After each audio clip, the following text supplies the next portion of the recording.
يا أيها البدر المسافر في الفلك. Alam dunia geus paciweung bencana datang ngeureyeung nu maksiat beuki maceuh nu ibadah beuki eueuh alam dunia beuki keung loba jalma nu malaweung nu doraka beuki anteng kana ibadah teu mayeng alam dunia beuki ruksak nu doraka pabalatak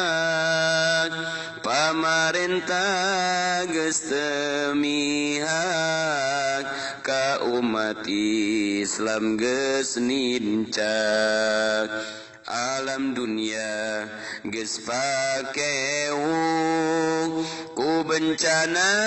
angin puyuh loba tangkal anu rubuh katut imagera runtuh alam dunia beuki ancur jalma-jalma geus lalacur silih hewaan jeung dulur poho kana alam kubur alam dunia beuki poek geus loba jalma nu pasek umat Islam silih ledek ka ulama wani ngadek alam dunia beuki angar loba jalma anu sasar kana takdir geus teu sadar maksiat dianggap wajar alam dunia geus teu caang loba beja anu mangmang ngabohong geus teu kapalang berita geus nyararimpang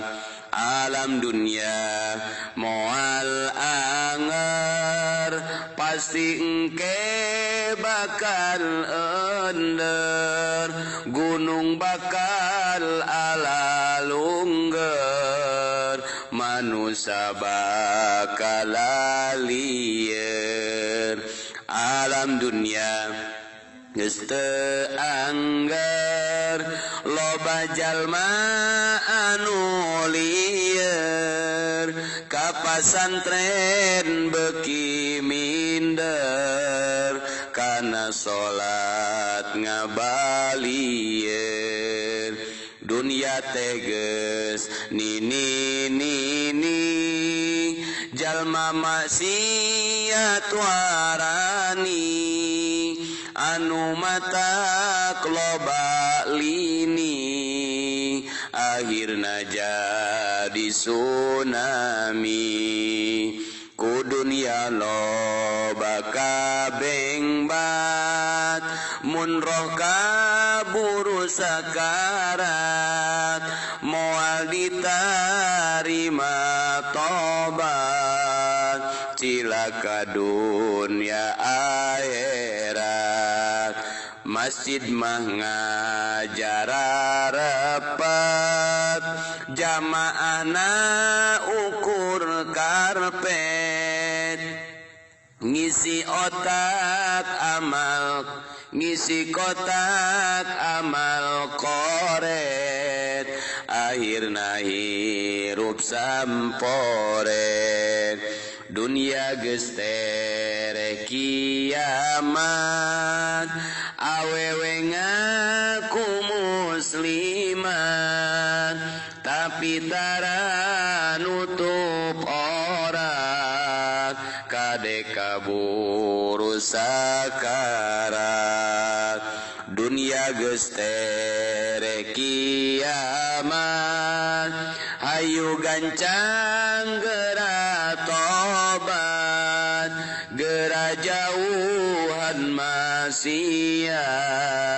mebagya dunia akhirat Rabbana dhalamna anfusana